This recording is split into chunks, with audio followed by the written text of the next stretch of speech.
जय जगद्गुरु तुकाराम महाराज की जय. छत्रपती शिवाजी महाराज की जय. धर्मवीर संभाजी महाराज की जय. काल 2 दिवस तसं नाही म्हणजे सुट्टी घेतली. सुट्टीचं कारण वेगळं होतं. वेगळं म्हणण्यापेक्षा संयुक्तिक होतं. पाठाला सुट्टी होती पण वेगळ्या अर्थानं आपण पाठच घेतला.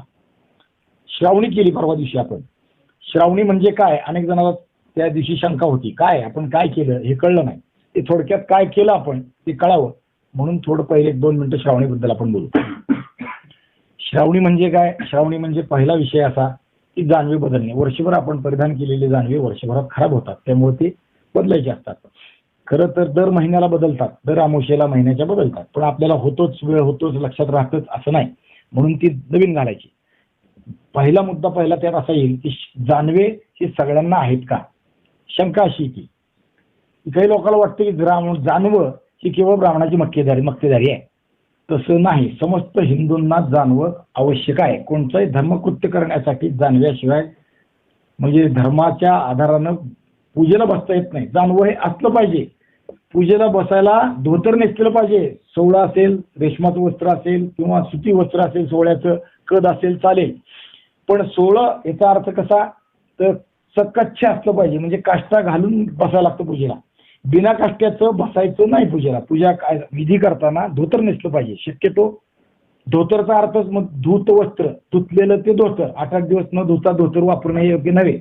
ते धोतर नव्हे. म्हणजे सकच्छ असलं पाहिजे. त्यात किती तीव्रता असते लक्षात ठेवा. त्याची घटना म्हणून सांगतो की अनेक तालमीमध्ये मारुतीची पूजा होते. शनिवारी ती अवश्य होते संध्याकाळी. रोज तर पूजा होतेच, पाणी घालायचं आपला. खरं तर मारुतीची पूजा म्हणजे श्रमाची पूजा आहे. पोरं कुस्ती करणारे मेहनत करून पूजाच करत असतात, पण शनिवार आणि अन्य दिवशी ती पूजा केली जाते. तर पूजा करताना ज्या तालमीत मुसलमान वस्ताद आहे त्या तालमीतला म्हणजे पूजेच्या वेळेस लंगोटचा मागचा जो काच्या खोचलेला असतो तो सोडायला लावतात. कारण मुसलमानात काष्ट्याची भानगड नाही, नुसतं लुंगीसारखं वस्त्र लावतात. आणि ज्या तालमीत हिंदू वस्ताद आहे किंवा हिंदू बहुल तालीम आहे ते लंगोटीचा काष्टा घातल्याशिवाय पूजा करू देत नाही. लक्षात ठेवा. म्हणजे त्याची तीव्रता इतकी बारकाईने लक्षात ठेवली पाहिजे. पूजा करताना कसं असावं त्या विषयाने. तर आपण श्रावणी केली तर जानवं सगळ्याला आवश्यक आहे. सगळ्याला जाणव्याशिवाय मौंजी बंधन हा संस्कार आहे. मौंजी बंधनचा अर्थ वेगळ्या वेगळ्या पद्धतीनं मौंजी बंधन, उपनयन आणि आपण ग्राम्य भाषेत किंवा रोजच्या रूढीत मुंज म्हणतो. मौंजी बंधनचं मुंज असं झालं. मौंजी बंधनचा अर्थ काय? मौंज म्हणजे मुंज नावाचं गवत, त्याची मेखला करायची, त्याची दोरी करायची आणि ती कमरेला बांधायची म्हणजे मौंजे. म्हणजे मौंजी बंधन याचा अर्थ असा की मुलगा साधारण 8व्या वर्षी मौंजी बंधन असतं. तिथल्या पुढच्या आयुष्यात तुला खडतर जीवन जगायचं आहे. त्या आयुष्यात कंबर बांधून कामाला उभं राहायचं आहे. पुढचं आयुष्य त्या पद्धतीने व्यतीत करायचं आहे. म्हणून कंबर बांधायला सुरुवात करणे, पहिल्यांदा कंबर बांधणे म्हणजे मौंजी बंधन. आणि उपनयनचा अर्थ त्याच अर्था नाही. उपनयन, नयन म्हणजे डोळे आणि उप म्हणजे मुख्य नाहीत ते अशा अर्थानं. पण मुख्य नाहीतचा कसा अर्थ तर ज्ञानाचा चक्षु, ज्ञानाचा नेत्र, ज्ञानाचे डोळे प्राप्त होणे म्हणजे ज्ञानप्राप्ती होणे. गुरुच्या घरी जाऊन शिकायला प्रारंभ करणे म्हणजे उपनयन. मग त्याचा प्रारंभ काय तर पहिल्यांदा गायत्री मंत्राची दीक्षा वडिलांनी किंवा गुरुंनी देणे म्हणजे उपनयन. ते केलं जातं. गुरुच्या घरी गेल्यावर किंवा गुरुच्या घरी जाण्यापूर्वी हे उपनयन केलं जातं. आणि त्यामधला संस्कार पहिला आहे ते जानवं धारण करणे, कौपिनी धारण करणे आणि म्हणजे लंगोटी आणि भिक्षा मागून तिथून पुढचं आयुष्य व्यतीत करायचं. आणि मग पुढचे सगळे विषय त्या पद्धतीने आहेत. म्हणजे मुंज ही सगळ्या हिंदूंना आहे. भगवान श्रीकृष्णाची झालेली आहे, रामाची झालेली आहे. गुरुग्रही शिकायला गेले त्याच्या आधी मुंज झाली. हनुमंताची झालेली आहे. हनुमंत तर वानर योनी आहे म्हणजे मानव योनीही नाही, तरी सुद्धा मुंज झाली आहे आणि जानवं परिधान करतात. मग आपण तर मानव आहोत, आपण 100% जानवं घातलंच पाहिजे. संस्कार लोप होत गेले. पहिल्यांदा शूद्रांनी संस्कार सोडला, नंतर वैश्यांनी सोडला. आता काही अंशी वैश्य कोणती समाज मुंजी करतात. नंतर क्षत्रियांनी सोडला. आता ब्राह्मणांनी मुंजीचा संस्कार सोडला आहे. केवळ मुंज काही ठराविक लोक हौस म्हणून करतात. काही जण संस्कार म्हणून करणारे अत्यल्प लोक आहेत. ती 1% तरी आहेत का नाही मला शंका आहे. हौस म्हणून मुंज करणारे खूप आहेत, पण संस्कार म्हणून करणं हा त्यातला महत्वाचा भाग आहे. शिवाजी महाराजांची मुंज झाली होती लक्षात ठेवा. मुद्दा म्हणून सांगतो. आपल्या मूळ चरित्राचा आपल्या विषयाचा गाभा आहे ते शिवाजी महाराजांचं चरित्र आहे. शिवाजी महाराजांचा राज्याभिषेक करायचा ठरला आणि त्यानंतर मग गागा भट्टांनी मग त्याप्रमाणे एक एक विधी धर्मवत करायला सुरुवात केली. आणि त्यावेळेस मग काय काय केलं पाहिजे तर त्यातलं पहिलं आहे की आता राज्याभिषेक म्हणजे मग ते सगळं शास्त्राच्या आधारानं चाललं पाहिजे, म्हणून शिवाजी महाराजांची मुंज करण्यात आली. तोपर्यंत मुंज झाली नव्हती. म्हणजे शिवाजी महाराजांच्या राज्याभिषेकाच्या वेळेस शिवाजी महाराजांचं वय साधारण 43, 40, 44 आहे. तर त्यावेळेस शिवाजी महाराजांची मुंज केलेली आहे. लक्षात ठेवा बरं का. संस्कार लुप्त झाला म्हणून उशिराने केली. तिथून पुढच्या पिढ्यात मात्र शिवाजी महाराजांच्या सगळ्या कुळात अजूनही मुंजी होतात. कोल्हापूर छत्रपतींकडे होते, सातारकरांकडे होते. योग्य वयी 15व्या वर्षी 16व्या वर्षाच्या आत मुंजे होते आणि पुढचे धार्मिक विधी त्या पद्धतीने होतात. शिवाजी महाराजांची पुन्हा लग्न लावली, म्हणजे पहिली लग्न झाली असताना दुसऱ्यांदा लग्न लावली. हा, ती मुलं भाग्यवंत आहेत, आई वडिलाचं लग्न पाहायला मिळालं बरं का. आणि मग तुलादान म्हणजे आपल्या राज्याभिषेकातली जी अनंत विधी आहेत, खूप गोष्टी आहेत. राज्याभिषेक नुसता विषय म्हणायचा तर अनेक गोष्टी आहेत. आणि शास्त्रानं जे सांगितलेलं आहे ते लुप्त पावलं होतं. 300 वर्षात कोणा हिंदू सम्राटाचा राज्याभिषेकच झाला नव्हता, तो शिवाजी महाराजांचा पुन्हा झाला. आणि त्यासाठी गागा भट्टांनी राज्याभिषेक प्रयोग नावाची स्वतंत्र पोथी लिहिली. तिचाच आधार घेऊन आजही राज्याभिषेक होतात. आणि मग त्यातली सविस्तर सगळे विधी आहेत. शिवाजी महाराजांनी सिंहासनावर बसण्यापूर्वी 4 दिवस प्रत्येक गोष्टीचं अत्यंतिक काटेकोर पालन केलंय. फलाहार केला, दुग्धपान केलं, भोजन केलं नाही. गवताची शय्या करून त्यावर महाराज 4 दिवस झोपले. आपण श्रावणी दिवशी स्नान केलं, त्यात गोमूत्राचं स्नान असतं, तसं शिवाजी महाराजांनी मृत्तिका स्नान केलं, तसं शिवाजी महाराजांनी गोमयाचं स्नान केलं. लक्षात ठेवा, अनेक गोष्टी केल्या. म्हणजे हे प्रातिनिधिक म्हणून सांगतोय आपण. शिवाजी महाराजांच्या आपल्या दृष्टीने आता विचारायचे मुंज झाली होती आणि शिवाजी महाराज जानवं घालणारे होते.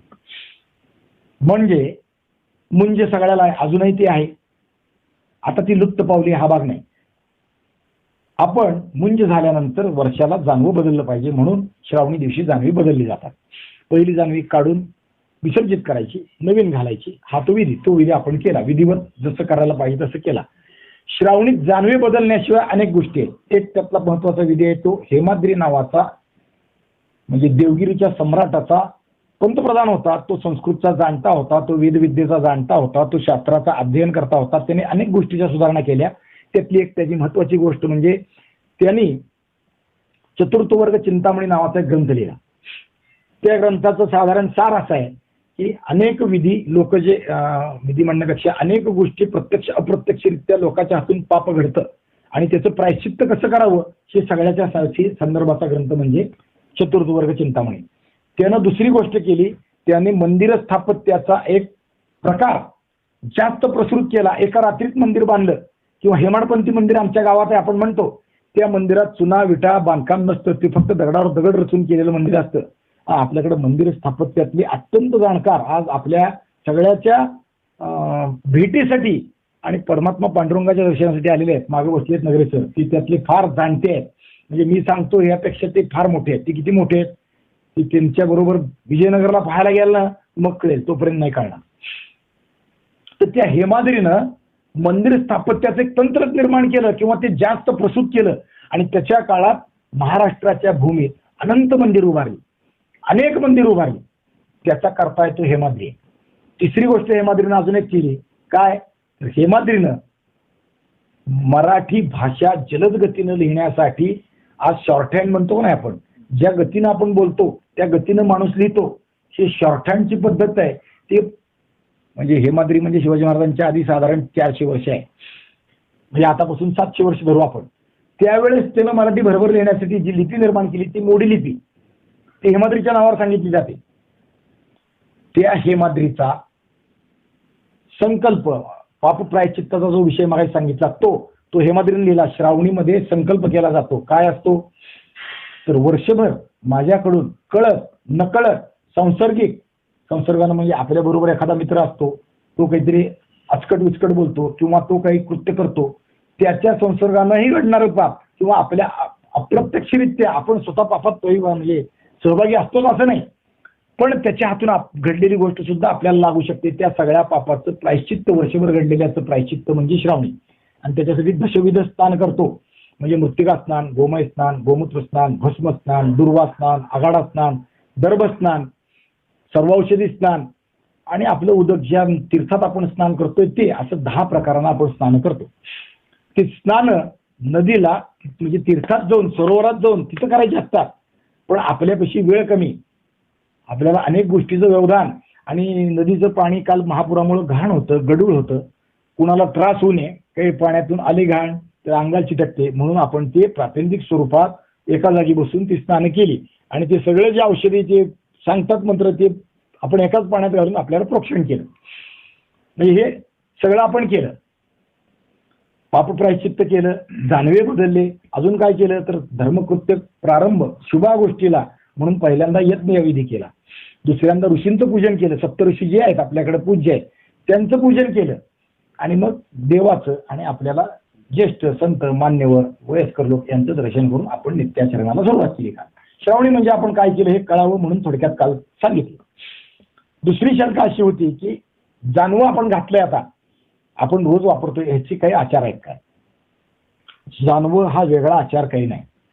फक्त शौचाला आणि लघवीला जाताना उजव्या कानाला अडकवणे एवढंच, त्यातला एक फेरा घातला की काम संपलं. फारसं जानवं काही नाही. त्याच्यातलं कारण दुसरं असं की शौचाला बसताना लघवीला बसताना ते खाली जातं, कमरेच्या खाली वस्त्र असतं इतर वेळेस, त्यावेळेस आपल्याला नसतं आणि ते खाली जातं आणि अयोग्य ठिकाणी त्याचा स्पर्श येऊन जानवं अपवित्र होऊ नये म्हणून ते कानाला अडकवायचं, हा एक भाग.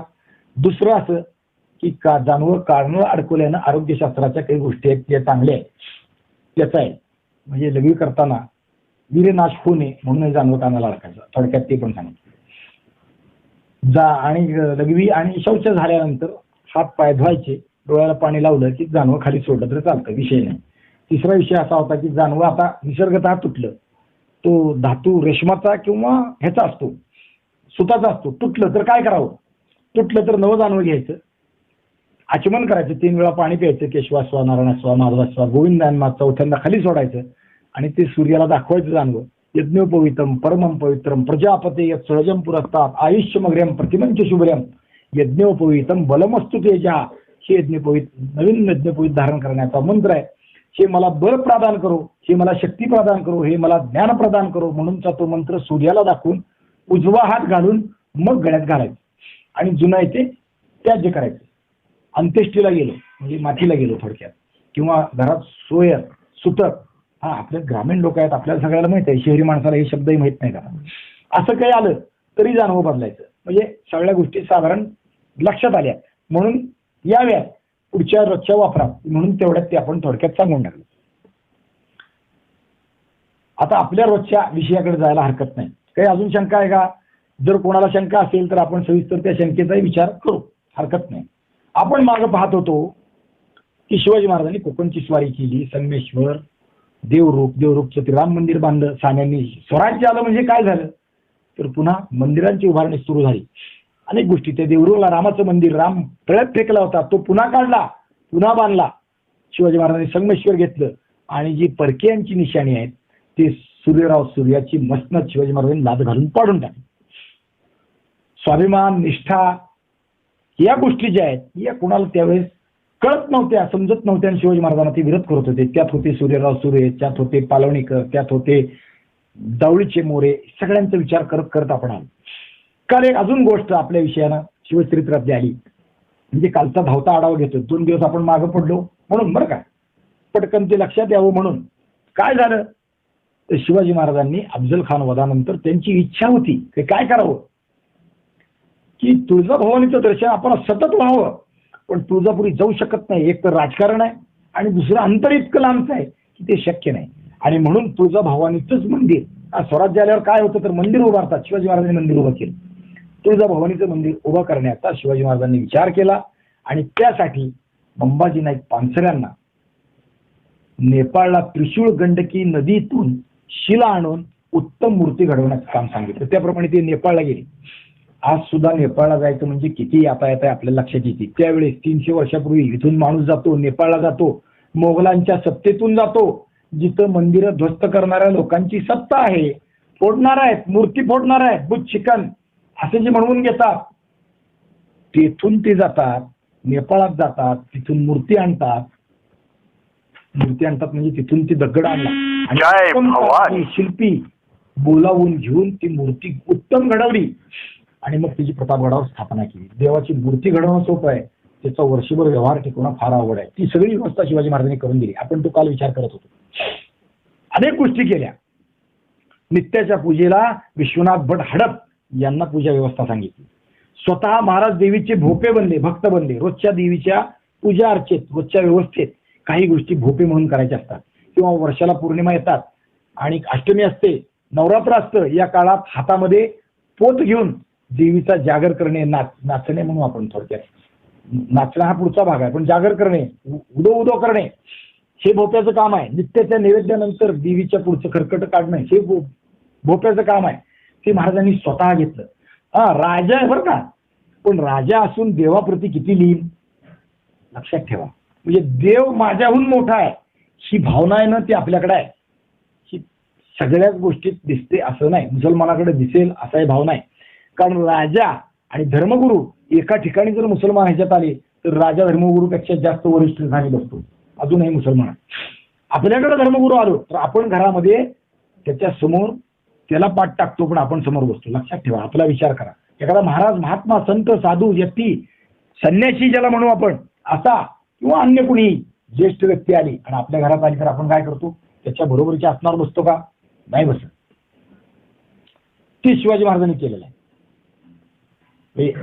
भवानीच्या प्रती निष्ठा. राजा म्हणून कसा आहे, मग राजा म्हणून देवाचा दास आहे, राजा म्हणून देवाचा भक्त आहे, ते वर्तन शिवाजी महाराजांचं आहे. फक्त शिवाजी महाराजांच्या तिथे एकच आहे, रोज राजकारण आहे, रोज लढाई आहे, रोज युद्धाला जाणं आहे किंवा परगावी राहणं आहे राजकारणाच्या हिशोबानं. त्यामुळे नित्य प्रतापगडावर वास होऊ शकत नाही, म्हणून शिवाजी महाराजांनी आपला प्रतिनिधी म्हणून मंबाजी नाईक पानसळ्यांनाच ते काम सांगितलं. माझा प्रतिनिधी म्हणून तुम्ही हे काय. भोपे पण जेव्हा महाराज गडावर येतील तेव्हा ते महाराज स्वतः करत होते, इतर वेळेस मात्र ते करत होते. याशिवाय महाराजांनी देवीच्या अनेक व्यवस्था, देवीला छत्र, चामर, सुवर्ण अलंकार, रत्नखडीच अलंकार, अनेक गोष्टी ठेवल्या. पालखी ठेवली, व्यवस्था केली. घोडा म्हणजे हत्तीही ठेवला असावा, मला असं वाटतं बरं का. कारण पुढच्या काळात प्रतापगडावर अश्वशाळा होती, तिच्यावर वीज पडली, देवीच्या जवळ, देवीच्या मंदिरावर वीज पडली, त्यात घोडे जळून मेले आणि देवीचे अलंकारही खराब झाले असे उल्लेख आहे. म्हणजे देवाला सगळ्या गोष्टी वाहिल्या. याशिवाय व्यवस्थेसाठी काही गोष्टी निर्माण केल्या. शिवाजी काय केलं, प्रतापगडावर देवीसाठी पेशवा नेमला, पुजारी नेमला विश्वनाथ भट हडप. अजूनही 14 पिढ्या झाली प्रतापगडावर राहतात बरं का लोक यातली. पुराणिक नेमला, फडणीस नेमला, हवलदार नेमला, खाटीक नेमला. ही काही प्रातिनिधिक नावं सांगते. शिवाजी महाराजांनी प्रतापगडावर 14 घराणी, ते आजही तिथं वास्तव्यास आहेत, जे देवीच्या पूजेला प्रतापगडाच्या व्यवस्थेला नेमलेली आहेत. त्यात जे मंबाजी नाईक पानसरे पण म्हणले की नाही, त्यांचे विद्यमान वारस प्रतापगडावरचे हवलदार आहेत. हवलदार म्हणजे गडाची गडकरी म्हणा आपण म्हणू. अजूनही प्रतापगडाचं दार देवीच्या सकाळच्या आरतीला उघडतं आणि संध्याकाळच्या शेजारतीला बंद होतं. म्हणजे सूर्योदयाला उघडतं आणि सूर्यास्ताला बंद होतं. आणि किल्ले हवालदाराच्याकडे आहेत. हे हवालदार ते काम करतात. प्रतापगडावर राहिलो दार बंद झालं तर सकाळी मुक्काम संपल्यावर सकाळी देवीचं दार उघडल्याशिवाय, किल्ल्याचं दार उघडल्याशिवाय, देवीची आरती झाल्याशिवाय आपल्याला बाहेर येता येत नाही. लक्षात ठेवा. शिवाजी महाराजांनी घालून दिलेली शिस्त अजून त्या पद्धतीनं 14 कुटुंब प्रतापगडावर चालवतात. 14 कुटुंब अजूनही त्यात आहेत. त्यांना पगार वर्षाचा शिवाजी महाराजांनी नेमून दिलाय तसा आहे. शिवाजी महाराजांनी किती दिला होता, 2 रुपये 3 रुपये, अजूनही तेवढेच पगार आहेत. लक्षात ठेवा. आत्ता 300 वर्षानंतर उदयन महाराजांनी त्या पगारात वाढ केली. वाढ म्हणजे 500 रुपये 700 रुपये 1200 रुपये वगैरे अशी केली. पण अजूनही महिन्याचे वर्षाचे पगार जे आहेत त्या पद्धतीने ते करतात. अजूनही त्यांच्या निष्ठा कारण शिवाजी महाराजांशी स्वराज्याशी आहेत. लक्षात ठेवा. नुसत्या पगारावरच ते आहेत असं नाही. यातल्या काही उदाहरणं आपल्याला सांगता येतील अशी माणसं आहेत. यातले पेशवे म्हणजे सगळा कारभार पाहणं प्रतापगडावर त्यांचं काम. आता पेशव्याचं कोणी नाही, पण प्रतापगडावरचं देवीच्या शेजारी जे घर आहे, देवीच्या मंदिरा शेजारी, ते तर पुराणिक राहतात. श्रीकांत पुराणिक सध्या तिथे राहतात. हे पुराणिक जे राहतात ना, ते घर शिवाजी महाराजांच्या पंतप्रधानाचं आहे. ते घर कधीतरी गेला प्रतापगडावर तर अवश्य पहा. पंतप्रधान कशा घरात राहत होते ते कळायचं ठिकाण आहे. शिवाजी महाराजांनी या गडावर 3 ब्राह्मण लोक नेमले. लक्षात ठेवा बघा. एक पुराणिक, एक फडणीस आणि तिसरे पुजारी. मी थोडा वेगळ्या अर्थाने विचार मांडतोय. तिघाची कामं वेगळी आहेत. पुजाऱ्याचं काम आहे देवीची पूजा करणं. पुराणिकाचं काम आहे देवासमोर पुराण सांगणं. आपण तो विचार परवा व्यक्त केला. पुराण देवाला सांगायचं असतं, माणसाला नाही. आपल्याकडे भागवत सांगतो, कुणी असो नसो, आपण कीर्तन करतो. कीर्तन हे पुराणच आहे बरं. आपण कीर्तन करतो, टाळकरी 100 आहेत का 50 आहे विचार करत नाही. सेवा आहे ती देवाची आहे, देवासमोर उभारून करायचं हे सांगायचं ते देवाला आहे. कारण देवाला आपल्या कथनानं, आपल्या चरित्राच्या लीलांच्या कथनानं आनंद होतो, म्हणून ते देवापुढे सांगायचं. तर पुराणिकाचं काम आहे ते करणं. फडणवीसाचं काम आहे गडाची फडणवीस रोजचा कारभार पाहणं. 3 जणांचं कारभार म्हणजे लिखापडी जी आहे ना गडावरची ती फडणवीसाने करायची. पगार द्यायचा आहे, कोणाला द्यायचा आहे, खर्च किती झाला, आज काय झालं, आज अमका ठिकाणी पडापडी झाली त्याची दुरुस्ती केली, जे सरकारी बांधकाम आहे त्याचं, किंवा अनेक गोष्टी आहेत सरकाराच्या हिशोबानं की काय झालं त्याचं, कैदी धरून आणले त्याला खायला काय घातलं त्याचे रोजचा खर्च किती झाला, ती लिखापडी जी आहे ती गडावरच्या फडणवीसाचं काम आहे. हवालदाराचं काम गडाचा गडकरी म्हणून ते आहे. खाटीक नेमला शिवाजी महाराजांनी पुजारी देवीच्या पुढे. खाटीक का? कारण देवीला दर पौर्णिमेला बळी आहे आणि ती बळी द्यायसाठी माणूस नेमला. लक्षात ठेवा. म्हणजे बारकावा किती आहे. यात सगळ्याला वर्षाची पगार दिली, जमिनी दिल्या, ती त्यांची उपजीविका चालली पाहिजे. प्रत्येक गोष्टीत सूक्ष्मतेने विचार शिवाजी महाराज करतात. तर हे जे फडणवीस आहे ना याची कथा सांगतो. हे फडणवीसाचं काम काय? शिवाजी महाराजांचा प्रतिनिधी म्हणून गडाची कारभारी फडणवीसी करणं. जेव्हा प्रतापगडावर 8 दिवस नवरात्र होतं त्या नवरात्रातला सगळा कारभार शिवाजी महाराजांचे प्रतिनिधी म्हणून यांनी करणं. म्हणजे दानधर्म आहे, नवरात्राची दानं द्यायची आहे, काही दक्षिणा द्यायची आहे, नवरात्राचं पूजा आहे, होम आहे, बळी आहे, याला बसायचं आहे पूजेला, ते शिवाजी महाराजांचा प्रतिनिधी फडणवीसांना बसायचं. मग अशी मी म्हणता बोलता म्हणालो की 3 लोक शिवाजी महाराज ब्राह्मण या गडावर नेमले. कारण काय? वेगळ्या पद्धतीने विचार शिवाजी महाराज किती करत होते, धर्मशास्त्राचे जाणते शिवाजी महाराज म्हणून तो आपण विचार करतोय का? तर गडावर पुजारी नेमलाय, समजा चुकून माकून आणि ते होणार आहे, सोयर किंवा सुतक पडलं तर त्याला पूजा करता येईल का? हो नाही येणार. तेव्हापाशी जाऊ शकत नाही तो. मग काय? मग त्याला सबस्टिट्यूट असला पाहिजे, त्याला दुसरा कोणीतरी पर्याय असला पाहिजे. म्हणून शिवाजी महाराजांनी ज्यादा 2 घर नेमले. ज्यादा 2 परत त्यात विषय आहे. एका वेळी 2 आलं तर म्हणून 3रा. तिघाचं कधी होत नाही. आणि हे 3 एकाच्या गोत्रातले नाहीत, एकाच्या भावकीचे नाहीत किंवा एकाच्या पाहून पाण्यातले नाहीत. लक्षात ठेवा. त्या दोघांची एकमेकाची सोयरीक नाही. 3 वेगळ्या वेगळ्या घरातले. म्हणजे एकदा कोणता एकाला पडला तर तो 3घाला येत नाही. म्हणजे कोणीतरी मोकळा राहतोच. हा विचार करून शिवाजी महाराजांनी 3 कुटुंब वेगळी नेमलेली आहे. म्हणजे किती सूक्ष्मतेने शिवाजी महाराज विचार करतात, धर्मशास्त्राचा विचार करूनही. त्यासाठी आपणही बोलतो. तर फडणवीसाचा विषय मी सांगत होतो. फडणवीस म्हणजे आता त्याचे विद्यमान आहेत श्रीकांत फडणवीस, यांनी गडावर शिवाजी महाराजांच्या गैरहजेरीत शिवाजी महाराजांनी बसून जो संकल्प करायचा, देवीची पूजा आहे, दसऱ्याची पूजा आहे, होम आहे, ती होमाचं हवन आहे, ती राजा म्हणून राजाचा प्रतिनिधीने करायचं, ते प्रतिनिधी ते आहे. राजा म्हणून राजाच्या प्रतिनिधीने दानं द्यायची, ती प्रतिनिधी ते आहे. फडणवीसाशिवाय हे त्यांचं काम आहे. तर मागे एक गोष्ट घडून गेली. काय झालं? प्रतापगडाच्या परिसरात अफजल खानाची कबर आहे, आपल्याला सगळ्याला तो विषय माहिती. आणि या कबरीला मुसलमानांचं प्रोत्साहन आहे. अजूनही त्यांना ते अनेक गोष्टींकडे त्या दृष्टीने विचार करत होते. मुंबईचा हाजी मस्तान नावाचा डॉन, जो आज दाऊद आपण म्हणतो की नाही, काळ्या दुनियेचा बादशाह, तो आता पाकिस्तानात जाऊन लपला. तो पण मुंबईचा राज्यकारभार तो करत होता. मुंबईची काळे धंदे तो चालवत होता, अजूनही तो करतो. तसा पूर्वीच्या काळी साधारण 80 ते 90च्या दशकात हाजी मस्तान नावाचा एक कुख्यात डॉन, म्हणजे तो मुंबईचा सगळ्या काळ्या धंद्याचा बादशाह असणारा हाजी मस्तान, तो मुंबईतून रोज एक ट्रक, एक वाहन अफजल खानाच्या कबरीला फुलाचा गलेप आणि अत्तर घेऊन यायचा. त्याचा खर्च तो करत होता. लक्षात येत आहे विषय गांभीर्य. किंवा तो किती पैसेवाला आहे ते पण सांगतो. तो किती पैसेवाला आहे? तो गब्बर पैसेवाला आहे, तो प्रचंड पैसेवाला आहे. आणि तो महिन्यातून एकदा प्रतापगडला त्या अफजल खानाच्या समाधीला पाया पडायला जायचा, कबरीला. कसं काय जात होता, काय त्याचं मुंडकच जिथं नाही तिथं कसं काय ऐकलं पाया पडायला, काही दुखणं मांडणाऱ्या लोकांना कसं काय ते, पण जात होता. त्याचं काय असेल ते असो. आणि तो आला की तो खैरात करायचा. खैरात म्हणजे दान करायचं. मुसलमानात त्याला खैरात म्हणायचं. तो खिशात किंवा मागं माणसापाशी नोटा भरून ठेवायचा आणि जी हाताला येईल ती समोरच्या माणसाला द्यायची. समोर येईल ते. आणि अजूनही प्रतापगडाचा परिसर असा आहे, अत्यंत शेतकरी माणसं आहेत, गरीब आहेत. जेव्हा दिवसभर कष्ट करावे तेव्हा संध्याकाळची भाकरी मिळेल अशा शक्यतेची आहे. आणि खडतर आहे, डोंगराळ भाग आहे. त्यामुळं तो आला की प्रतापगडावर झुंबड उडायची. वार्ता कर्णोपकरणी काळाची 2-4 दिवस तो राहायचा आणि खैरात करून जायचा. खैरात म्हणजे पावसासारखा वर्षाव नोटाचा असं म्हणा. तो खचून पैसे वाटायचा आणि लोक अपेक्षेनं जायचे, काय मिळेल ते मिळेल, तेवढंच आपले 4 दिवस भागले अशा आशेनं जायचे. सगळ्या प्रतापगड परिसरातून लोक जायचे. हे श्रीकांत फडणवीसाचे वडील हे गडावर फडणीशीला राहत होते आणि त्यांना बाजार आहे महाबळेश्वरचा, 20 किलोमीटर चालत जावं लागतं बरं का, किंवा गाडीनं जायचं. आता साधन आहे, गाडीनं जायचं असेल तर एसटी गाडी वाहन काय असेल ते मिळेल, त्यानं प्रतापगड उतरायचा, खाली वाहन धरायचं, महाबळेश्वरचा घाट चढून वर जायचं आणि बाजार करून परत यायचं. हे फडणवीस बाजार असला 8 दिवस 10 दिवस आपल्याला लागेल तसं, किंवा आठवड्याच्या बाजाराला आपण जातो तसं, ते प्रतापगडावरून आपलं धोतर गुडघ्यावर वर खोचून घ्यायचे, डोक्यावरती काय लागणारी वस्तू आहेत जेवाया खायला ती बांधून घ्यायची किंवा पैसे खांद्यावर टाकायची, प्रतापगडावरून उतरून चालत जायचं. आणि प्रतापगडावरून मधून चालत जर डोंगरातनं गेलं तर एसटी पेक्षा लवकर महाबळेश्वरला जात. तर त्या रस्त्याने ते चालत जायचे, बाजार करायचे आणि संध्याकाळी मावळतीला परत चालत घरी यायचे.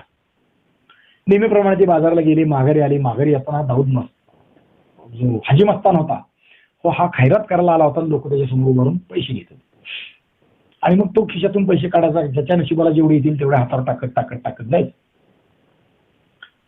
आणि मग ते संध्याकाळची वेळ हे उतरून असे आले आणि त्यांना प्रतापगडाच्या परिसरात त्या अफजलखानाच्या कबरीच्या मागे पुढे ती दाऊद दिसला समोर. दाऊद नाही, हाजी मस्तान तो दिसला आणि त्यांनी काय बघितलं नाही.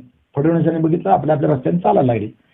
आता माणसं संपले होते, आता राहिला होता हा फडणवीस एकटाच, एखाद दुसरा अजून कोणीतरी असेल. आणि मग ते शेतकरी गरीब दरिद्री मनुष्य दिसतोय म्हणून हाजी मस्तानने खिशात हात घातला आणि ते समोरासमोर आल्यावर त्यांच्यासमोर अशी मूठ धरली. काय नोटा आले असतील, 1 2 5 काय असतील ते असतील त्यांचं. फडणवीसाने असं बघितलं, दाऊदनं घ्या म्हणून असं समोर धरलं. त्याने फडणवीसाने एकदा दाऊदकडे बघितलं, दाऊद नाही हाजी मस्तानकडे बघितलं आणि काहीच केलं नाही, तसंच उभारले. हाजी मस्तानला वाटलं की ह्याला वाटतं की हे पैसे कमी आहेत, अजून देऊ. दुसऱ्या खिशात हात घातला, अजून काही काढलं, अजून धरलं, असं धरलं. त्याने म्हणले नाही. त्याला शंका आली की ह्याला काहीतरी गरज वेगळी आणि हा जास्त पैसे मागतोय काय, द्यावं.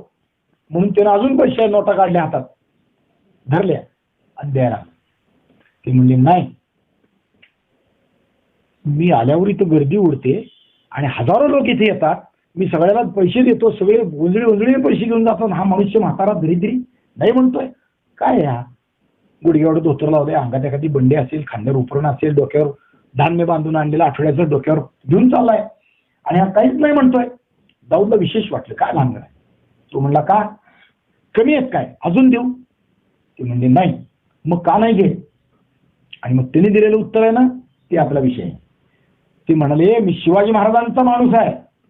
300 वर्षानंतर, महाराज जाऊन 300 वर्ष झाली बरं का, मी शिवाजी महाराजांचा माणूस आहे, मी शिवाजी महाराजांचा दानाध्यक्ष आहे. शिवाजी महाराजांच्या गैरहजेरीत प्रतापगडावरची दान त्यांचा प्रतिनिधी म्हणून, म्हणजे त्यांनी केलं या भावनेनं मी दान करतो.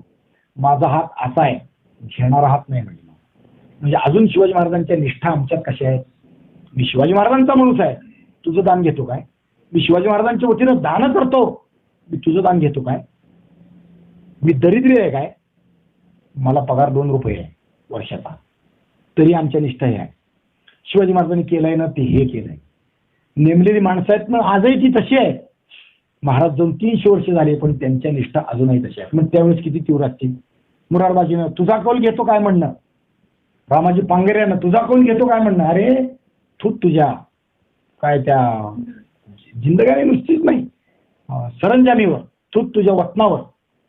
कान्होजी नायकांनी वतनावर पाणी सोडलं ना ते आणि फडणवीसाचं वाक्य, फडणवीसाचं वागणं वेगळं नाही.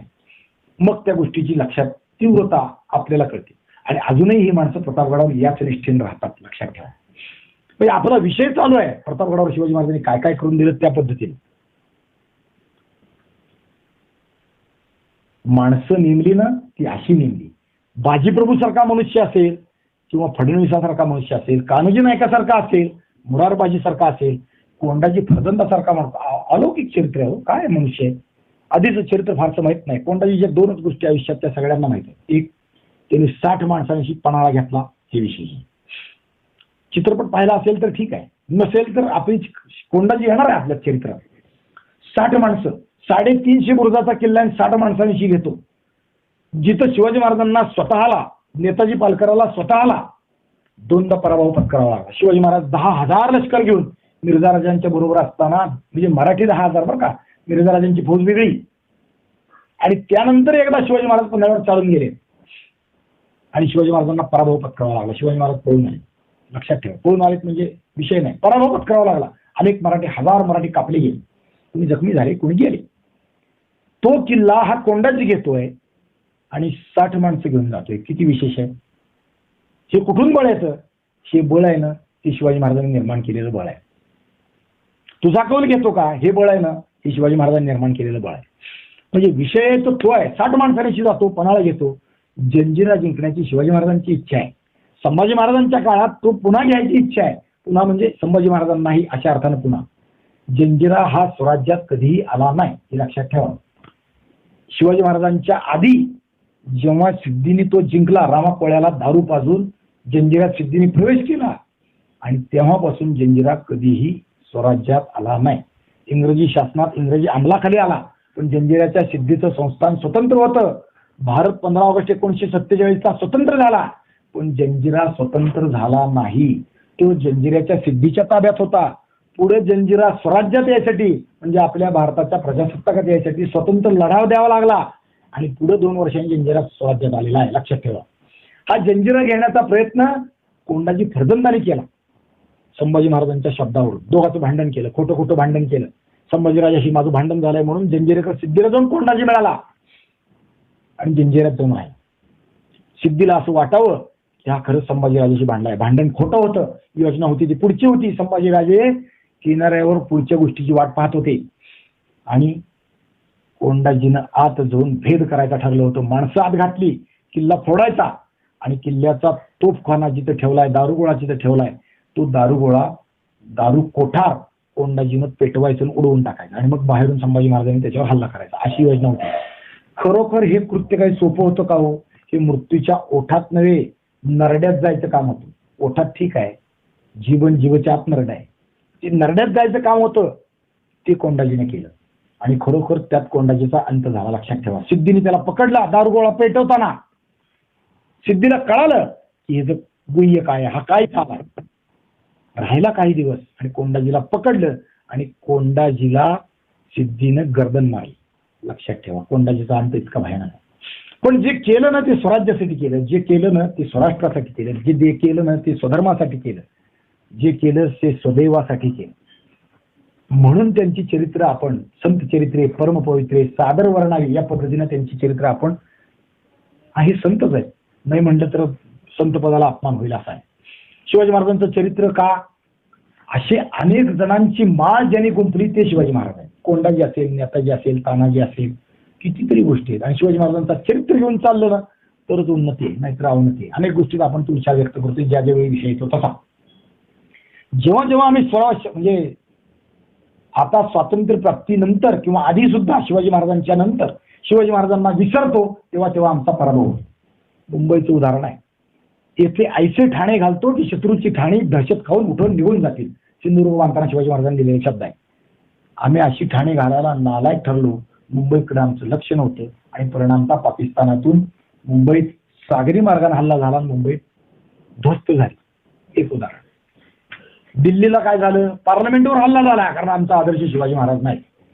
आम्ही पानिपतला युद्धाला गेलो, आमचा आदर्श शिवाजी महाराज विसरलो, पानिपतला पराभव झाला. तुर्क सैन्यात असता जय कैसा होतो, शिवाजी महाराज म्हणतात एकोजी राजांना.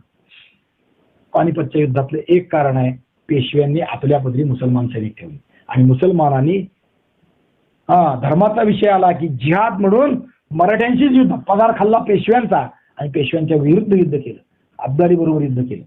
अब्दालीच्या सहकार्यानं पेशव्यांवरच हल्ला केला. शिवाजी महाराजांचं ऐकलं नाही. तुर्क सैन्यात असता विजय कैसा होतो, शिवाजी महाराजांचं ऐकलं नाही. सैन्यात बायका असू नये, पेशव्यांनी तीर्थयात्रेला बायका बरोबर नेल्या. सैन्याची रसद नीट असली पाहिजे, लक्ष दिलं नाही. परिणाम काय, पराभव. परिणाम पराभव. 1.25 लाख बांगडी महाराष्ट्राची फुटली. पानिपतचा पराभव त्यामुळे झाला.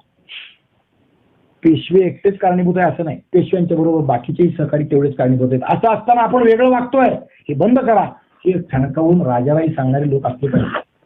लक्षात ठेवा. बाजीप्रभूंचा विषय, शिवाजी महाराजांचं विसरलो, चरित्र विसरलो. काय, धन्याला दटावायच्याही वेळा असतात. महाराज तुम्ही जा, मी इथं उभारतो. ऐकत नाही तर मी काय करायचं ते धन्याने ठरवायचं नाही, माझं बघतो, तुम्ही जा. हे जे आहे ना, हे महत्वाचं आहे. ते कळणं म्हणजे शिवचरित्र कळणं. शिवचरित्र आचरण करणं म्हणजे शिवचरित्र कळणं. नाही तर नुसत्या गप्पा मारायच्या आणि सोडून द्यायचा ह्याला काय उपयोग नाही. आणि आपण तर सगळे कीर्तनकार आहोत. शिवचरित्राचा जागर घालण्याचंच व्रत आपण घेतलेलं आहे. आपलं धर्म धर्मकीर्तन अध्यात्म हे आहे. पण शिवाजी महाराजांना सोडून जर अध्यात्म असेल ना तर ते युक्त राहू शकत नाही. कविभूषणाचं काव्य आहे, काशी जी की कला जाती मथुरा मस्जिद होती अगर शिवाजी न होता सुन्नत, ही पाठ आहे सगळ्याला माहित आहे. पण अजून दुसरं काव्य आहे, त्याचा अर्थ आहे ते थोडक्यात सांगतो. गले में जनुआ रखे, खांद्यावर जानवर राहिलं, गळ्यात माळा राहिल्या, ओटी राम नाम राहिलं, कपाळाला तिलक राहिला, डोक्याला शेंडी राहिली. त्याचं कारण शिवाजी महाराज. आणि मग शिवाजी महाराजांचं चरित्र जर आपल्याला ऐकलाच नसेल बाकीचं सगळं व्यर्थ आहे. त्यामुळे कीर्तनात 10 मिनिटं शिवाजी महाराज सांगितलेच पाहिजे. शिवचरित्राशिवाय कीर्तन, तो कुठल्याही संतांची कथा सांगतो आपण कीर्तनात तशी त्याच्याबरोबर संतांची त्यात असेल, तुकाराम महाराज असतील, माऊली असतील, नामदेवराय असतील किंवा अन्य कोणी असेल, त्याबरोबर शिवाजी महाराजांची एक कथा सांगितलीच पाहिजे कीर्तन, तरच कीर्तन पूर्ण होऊ शकतं. कीर्तनाचा अर्थ आहे आर्ततेनं करायचं ते कीर्तन एक. दुसरं कीर्त गाणे म्हणजे कथा, कीर्त म्हणजे ख्याती, संतांची गाणे म्हणजे कीर्तन. मग संतांच्या कथेत शिवाजी महाराज अवश्य असली पाहिजे. कसं? कीर्त कोणाची? कीर्त संतांची, कीर्त भगवंताची किंवा भगवंताच्या रक्षण करणाऱ्या रक्षण करते. म्हणून शिवाजी महाराजांच्या कीर्तनात चरित्र असलं पाहिजे. एक तरी गोष्ट, शिवचरित्र इतकं आहे ना 2000 पानाचं, म्हणजे ग्रंथित केलंय म्हणून. बिना ग्रंथितचं असलेले असे 2000 पानाचे 2000 पुस्तकं जरी झाले तर शिवचरित्र पूर्ण होत नाही.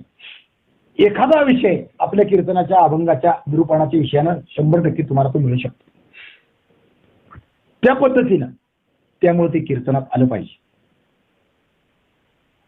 आपण विचार करतोय तो आता शिवाजी महाराजांनी कोकणातून पुढे काय केलं, आणि मग शिवाजी महाराजांनी अनेक गोष्टी केल्या. प्रतापगडावर भवानीची स्थापना केली आणि मग शिवाजी महाराजांनी आपल्या मंत्रिमंडळात काही सापेक्ष बदल केले. काय केलं? शिवाजी महाराजांनी श्यामराज पंत हे त्यांचे पंतप्रधान होते. श्यामराज पंत पद्मनाभी त्यांचं नाव. ते पंतप्रधान होते आतापर्यंत. श्यामराज पंतांना पंतप्रधान पदावरून कमी केलं आणि नरहरी आनंदराव याला पेशवाई दिली, म्हणजे त्याला पेशवा नाही. मला काढलं मंत्रिमंडळातून म्हणून दुसऱ्या पक्षात नाही आहे श्यामराज पंत. श्यामराज पंत स्वराज्याच्या सेवेत तरीही राहिले, लक्षात ठेवा. अनाजी दत्तो याला वाकणीशी दिली. अन्यपाल म्हणजे मंत्र्याच्या नेमणुकात बदल केले. आणि काय केलं? आणि शिवाजी महाराजांनी सगळ्या मंत्र्यांना, म्हणजे आपल्या त्यावेळेसचे पंतप्रधान, अष्टप्रधान जे होते, अष्टप्रधान हे रूढ नंतर आहे राज्याभिषेकानंतर, पण शिवाजी महाराजांच्या बरोबर शहाजीराजांनी दिल्यापासून मंत्रिमंडळ आहे. त्यामुळे या सगळ्या मंत्र्यांना शिवाजी महाराजांनी पालख्या दिल्या, लक्षात ठेवा. पालख्या दिल्या म्हणजे आजच्या परिभाषेत म्हणायचं असेल तर काय म्हणता येईल? आजच्या परिभाषेत लाल दिव्याच्या गाड्या दिल्या. सरकारी वाहन शिवाजी महाराजांनी दिलं. तुम्हाला जिथं कुठं जायचं आहे, यायचं आहे, तिथं पालखीतून जा, हा मान आहे. पालखीत बसून फिरणं हे मंत्र्यांना दिलं. आता पालखी दिली म्हणजे नुसती लाकडाची पालखी दिली, त्याचा शृंगार दिला, हे झालं. पण पालखी देण्यात मागचं सरकारचा खर्च सांगतो बरं का. आता सरकारी गाडी असली की पेट्रोल सरकारचं असतं का नाही, तसं पालखीचं आहे. गाडी बंद असली की पेट्रोल नाही टाकलं तरी चालतं. शिवाजी महाराजांच्या वेळेस तसं नाही, पालखीला तसं नाही. पालखीला बोही लागतात, पुढं 2 मागं 2 आणि बदलीला परत 4, अशी 8 बोही, कमीत कमी 10 तरी माणसं असली पाहिजे तर त्या पालखीला चालवता येते. म्हणजे हे 10 बोही आले. पालखी देणं म्हणजे काय आलं? हे 10 बोही आले. या 10 बोह्याचा पगार, या 10 बोह्याचे पोटची जाई, जेवायची, खायची व्यवस्था ती सरकारातून करायची म्हणजे पालखी देणं. ही 8 मंत्र्याला दिली. आणि पालखीत ते सगळं लागणारं साहित्य आहे का नाही, मग पालखीचं वरचं सोंडगादी म्हणतो आपण त्याला, वर जे घातलेली असते पालखीच्या दांडीला, ते आतमध्ये गोंडे असतात, ती सगळी बिछायत, बसायची गादीत, माग तक्क्या, लोड टेकायला ते गोंडे. मग गोंडे मानाप्रमाणे, ज्याच्या त्याच्या पदाप्रमाणे, कधी चांदीचे कधी सोन्याचे असं असतात. पालखी सुद्धा सोन्याने मडवलेली असते, चांदीने मडवलेली असते. ती विजयनगरची जाणते आहे. विजयनगरच्या राजाला सोनं इतकं होतं किंवा सुबत्ता इतकी होती, राजाला नव्हे, सुबत्ता राज्याला इतकी होते की राजाने आपल्या महालाचा, राजाच्या निवासाचा भाग सोन्याचा गिलावा केलेला होता. बरोबर आहे ना? राजाला 100 राण्या होत्या विजयनगरच्या, आणि 100 राण्याला सगळ्यांची वस्त्र, आभूषण सोन्याची आभूषणं, वस्त्रही सोन्याची, म्हणजे सोन्याच्या जराची एकसारखी होती. 100 राण्याला 100 पालख्या होत्या आणि त्या सगळ्या सोन्याच्या दांड्याच्या होत्या. म्हणजे दांडी लाकडाची, त्याला सोन्याचं वरून पत्रा मडवलेल्या, पुढे कीर्तिमुख, मागे गजमुख ते लावलेलं. संपन्नता किती असते विजयनगर पाहिल्यावर कळेल. विजयनगरच्या राजाचा पलंग सोन्याचा होता आणि पाय हत्तीदंताचे होते. अजून काय असावं संपन्नतेत सांगा. शिवाजी महाराज विजयनगरचा आदर्श चालवणारे आहे. शिवाजी महाराजांची स्फूर्ती आहे ना, अंतरकेंद्र आहे ना, ती विजयनगर. हिंदूंचं साम्राज्य एवढं मोठं होतं आणि ते ध्वस्त झालं. ती पुन्हा उभं करेल ती ऊर्जा आहे शिवाजी महाराजांची. त्यामुळे शिवाजी महाराजांनी आपल्या मंत्र्याला पालख्या दिल्या. त्यांना बहुधा अगदी आता सोबत तर एवढी नाही आहे की सोन्याच्या दांड्या कराव्यात सगळ्या, पण कीर्तिमुख, गजमुख, मधला गोंडा चांदीचा, सोन्याचा, ज्याच्या त्याच्या मंत्र्याच्या लायकीप्रमाणे, आताच्या परिभाषेत लायकी शब्द वापरला बरं का, पदाप्रमाणे. कोणाला टोयॅटो असेल, कोणाला एसी असेल, कोणाला आता का नाही का देत आपण तशा गाड्या, तशी वाहनं दिली. आणि याच दरम्यान शिवाजी महाराजांच्या वाड्यात पाळणा हल्ला. शिवाजी महाराजांना कन्यारत्न प्राप्त झालं. नाव ठेवलं सकवारबाई. तारीख 7 सप्टेंबर 1661, भाद्रपद वद्य नवमी, शके 1583. पण इतिहास मुका आहे का? कोणच्या मंडळीला मुलगी झाली आम्हाला माहित नाही. शिवाजी महाराजांना कोणाला मुलगी झाली, पण सकवारबाई नाव ठेवलं एवढं मात्र कळतं. एकूण शिवाजी महाराजांना 10 राण्या होत्या, 10 लग्न. पहिलं लग्न आपल्याला माहिती आहे पुण्यात झालं, निंबाळकरांची लेक सईबाई साहेबांबरोबर लग्न झालं. आणि मग शिवाजी महाराज त्यावेळेस पुण्यात राहत होते, शहाजीराजे बेंगलोरला राहत होते ना, ते येऊ शकले नाहीत लग्नाला. आणि लग्न झाल्यानंतर शहाजीराजेंनी बोलवलं, इकडे या. आणि मग वडिलांच्या भेटीला गेले. भेटी गाठी झाल्या, सगळं पुण्याचा कारभार सांगितला. आता आम्ही असं केलंय तसं केलंय, सगळ्या गप्पा गोष्टी झाल्या. लग्न झालं, सुनेनं सासऱ्याला दंडवत घातला. शहाजीराजांनी मग कौतुक केलं आणि ते लग्नाला हजर नव्हतो म्हणजे आम्ही. मग काय करायचं, मग आता हजर राहून लग्न करायचं. म्हणजे काय, म्हणजे शहाजीराजांनी पुन्हा शिवाजी महाराजांचं लग्न झालं. पुन्हा म्हणजे पहिल्या बायकोवर नाही, परत 2 लग्न केली बेंगलोरमध्ये. वडील असायचे तर असे.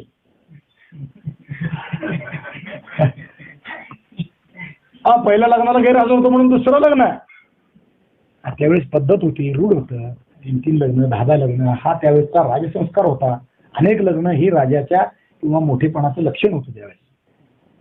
भगवान श्रीकृष्णाची नव्हती का 16,108 झाली, तसं शिवाजी महाराजांनी 10 लग्न केली होती. त्यापैकी कोणत्या पत्नीला अपत्य झालं फारसं इतिहासात माहित नाही, नोंद नाही. अंदाजानं पुढे ते गणित मांडले गेले लोकांकडून की ही कोणाची काही असं म्हणायला हरकत.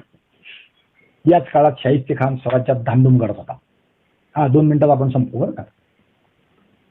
स्वराज्यात धामधूम करत होता. तो येऊन राहिला होता इथं आणि तो सगळं स्वराज्य नाश करायला पाहिजे. मुलाची नावाचा त्याचा सरदार देहरीगडाला वेढा घालून बसला होता. आणि शिवाजी महाराजांनी कावजी कोंढाळकर, आता ही 2 माणसे वेगळी वेगळी आहेत बरं का. संभाजी कावजी वेगळा आहे आणि कावजी कोंढाळकर वेगळा आहे. गल्लत होते कधी कधी.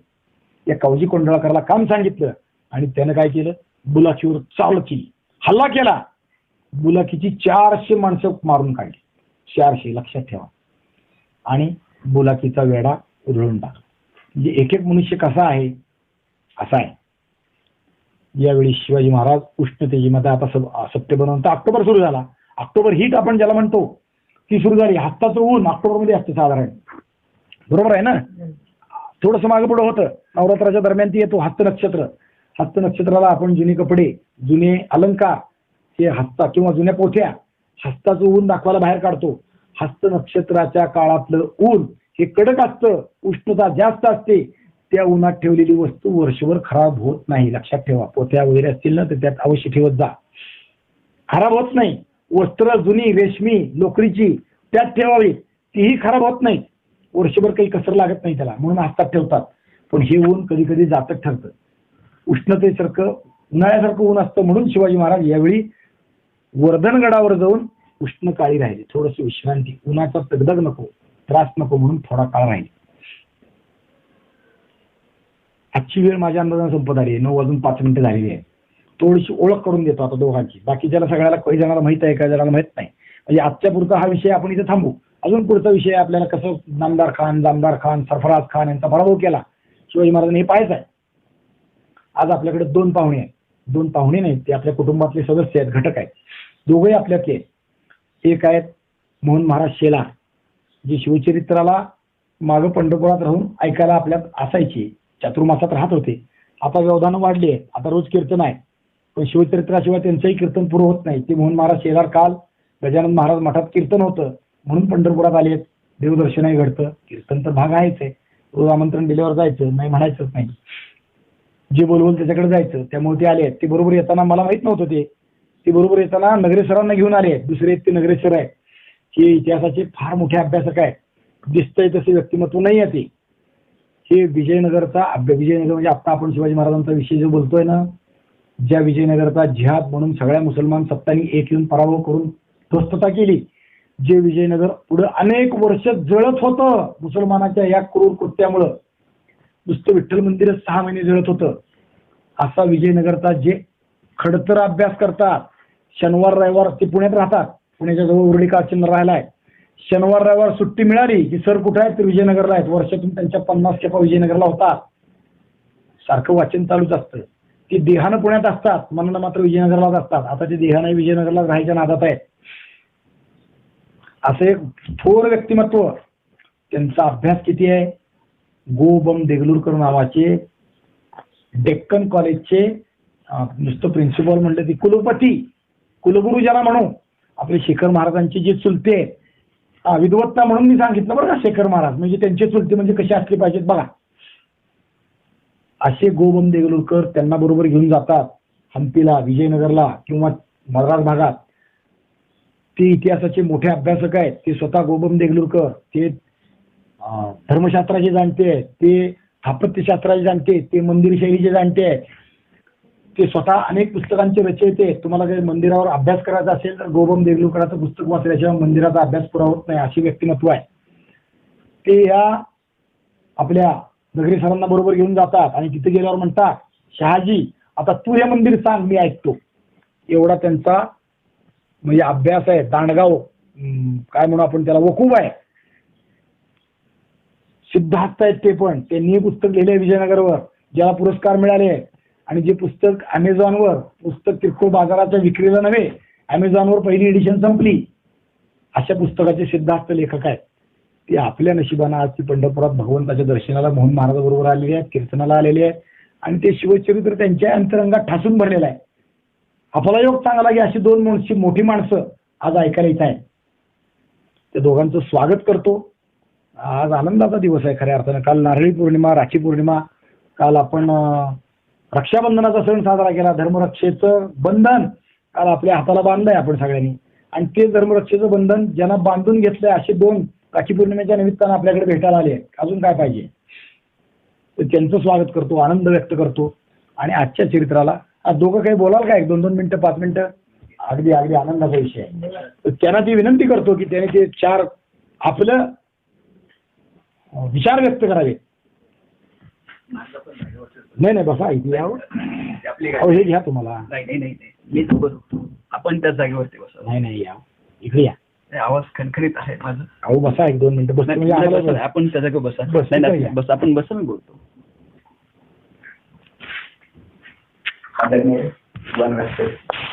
आपण सर्वजण अशा लोकांपुढे आपण काय बोलावं की ज्यांच्या लोकांना बोलतात. आणि एवढं सर्व कौतुकाचा सोहळा होतोय. महाराजांना सांगितलं आपण पहिले पांडुरंगाचं दर्शन घेऊया. त्यांची तळमळ सांगतो. त्याने म्हटले 15 मिनिटात काही दर्शन होणार नाही, ऐकायचंय. मला असं वाटलं पांडुरंगापेक्षा असं काय गोडवा आहे. मी यांचं अगोदर ऐकलं होतं, पण खरं गोडवा आहेत ना. ऐकल्यावरती असं जाणवलं की पांडुरंगापेक्षा किती महत्वाचं आहे. मग त्यांची श्रद्धा आहे, पांडुरंग जेवढी निष्ठा आहे प्रत्येकांची. सर्व संत पांडुरंगाच्या पुढे लीन होतात, पण त्यांची निष्ठा शिवचरित्रावरती महाराजांची. विजयनगरचा अभ्यास आम्ही फार थोडा केलेला आहे, जास्त काही नाही. परंतु बाबासाहेबांच्या बरोबर विजयनगर, सर्वांच्या बरोबर मी मोठ्या लोकांच्या बरोबर विजयनगर पाहतो आहे. मी त्यांना एकदा शब्द दिला होता की जेव्हा बाबासाहेब तिकडे येतील तेव्हा मी तुम्हाला घेऊन जाईल.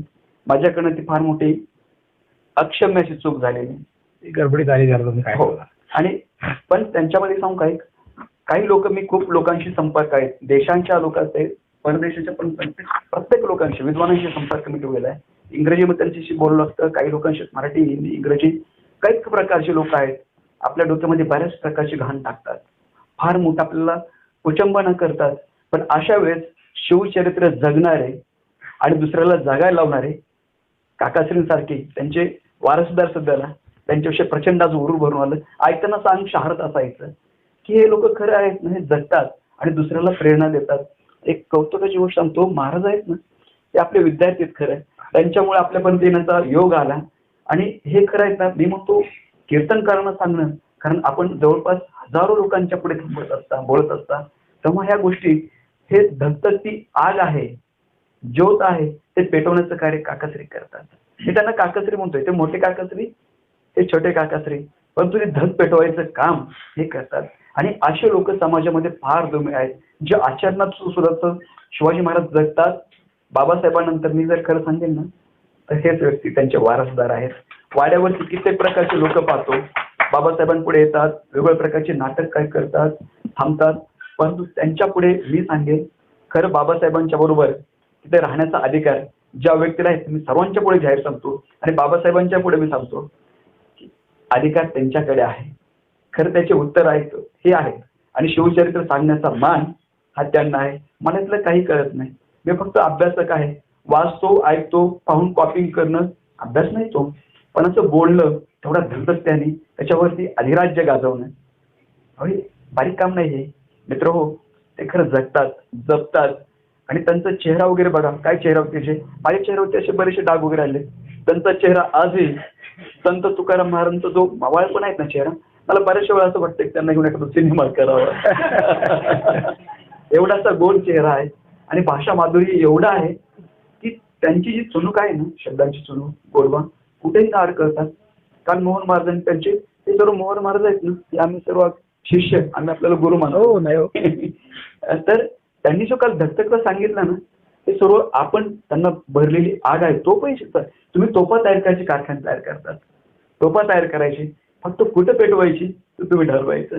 काल मोहन महाराजांनी तोफ लावली, पण खरं तोफ तयार करायचे कारखाने इथे आहेत, इथे व्यासपीठ आहे इथे. आणि काकाश्रीचा सर्व वारसा चालवावा आणि फार मोठी भाग्याची गोष्ट आहे. आपण भरपूर जण बऱ्याचशा भागातून येत असतो. अजून मी मला एक वचन देतो, जेव्हा जेव्हा आपले कुठे किल्ल्यांवरती म्हणणार नाही, किल्ल्यावरती माझा काही नाही, परंतु जेव्हा दक्षिण भारतात आपण कुठे जाल, तेव्हा मी आपली तिथे सर्व व्यवस्था करून द्यायची व्यवस्था मी करेल. आणि आपल्याबरोबर मी येईल सुद्धा. आता काहीतरी बोलण्यातून असं की आपल्या दिल्लीला जायचा विचार आहे, हो चाललाय. तर तेव्हा मी दिल्लीचे कृष्णगिरी, दिल्ली दोन्ही पर्वत त्या ठिकाणी बघितले आहेत. छोटे काही किल्ले आहेत ते. दक्षिण भारतामध्ये बाईकवरती पण गेलो आहे, विमानाने गेलोय, सर्व प्रकारचे प्रवास तिथे केलेले आहेत. त्यामुळे जर कुठे असा योग आला नक्की सांगा. अजून 2 वर्षानंतर अजून एक संकल्प आहे, थांबतोय नोकरीमधून, कारण आमच्या डोक्यामध्ये एक शासकीय भरलं जातं, त्याच्यामध्ये आम्हाला शिकवलं जातं ते राज्यघटना, आम्ही भारतीय लोक, म्हणजे फक्त ते निष्ठेमध्ये दाखवायचं आणि सर्व भारतीय सर्वांना समान संधीची दर्जा वगैरे ते बरंच काय काय ते मोठं संविधान शिकवलं जातं. पण त्याच्याही वास्तवता त्यांनी सांगितली बरोबर आहे. आजही विल ड्युरंट सारखा लेखक लिहितो की सर्वात जर कोण गद्दार असेल तर तो मुस्लिम आहे. मित्रांनो, मुस्लिम मित्र असावेत, माझे मित्र आहेत, पण तो गद्दार किती त्याचं प्रत्यंतर त्या प्रत्येक लेखकाला आलेले आहेत. आणि त्याच लोकांनी त्यांनी सांगितले ना, देवगिरी, विजयनगर, पानिपत अशा कैक गोष्टी त्या गद्दारांमुळे घडलेल्या आहेत. काय यांच्याकडे जेवढे पावित्र्यता आहेत ना, बोलण्याचं तेज वगैरे, काकासाहेब तुम्हाला खरं वंदन करतो, सर्वांच्या समक्ष वंदन करतो आणि इथून करतो. अगदी दंडवत जे आहेत ना, ते तुम्हाला जेवढं घालावं तेवढं कमी. कारण काही लोक आहेत ते टिकतात, त्यांच्यामुळे संस्कृती टिकली जाते आणि त्यांच्यामुळे हा समाज चालला जातो. फक्त एक टक्का जे लोक असतात तेही असे असतात. आणि अजून 2 वर्षानंतर आपण आलात ना काकाश्री, त्यावेळेस आपलं आमचं हम्पीमध्ये निवासस्थान असतं, विजयनगरामध्ये. एकदा तुमच्या बरोबर म्हणजे सगळे पोरं विद्यार्थी जाऊन आलोय, जाऊया अजून पुन्हा एकदा जाऊया. दरवेळेस काही विषयच नाही, आम्हाला आनंद आहे. हम्पी पाहणं किती वेळा पाहिलं तरी आनंदच आहे. आणि काकाश्री म्हणजे एक असं की म्हणलं पांडुरंगाचं दर्शन घेऊया, नाही म्हटलं पाठायला जायचंय. त्यांचा हट्ट जो असतो ना, त्याच्या पाठीमागे काही गणित असतात आणि काय असतात ते मला आज उभारलं. कारण तो अनुभव ऐकतो ना, शिवचरित्र बाबासाहेबांनंतर जो कोणी सांगावं ना, काकाश्रीने सांगावं, एवढं भरपूर आहे. मी त्यांच्या ज्ञानापुढे थोडं थांबतोय. आणि असे ज्ञानवंत, गुणवंत, कीर्तिवंत आपणच. धन्यवाद. छत्रपती शिवाजी महाराज की. तुमचं प्रेम आहे, बाकी काय. याला महाराज 2 मिनिटं संपूया. पुंडलिक वरदे हरी विठ्ठल श्री ज्ञानदेव तुकाराम भगवान की जय. माऊली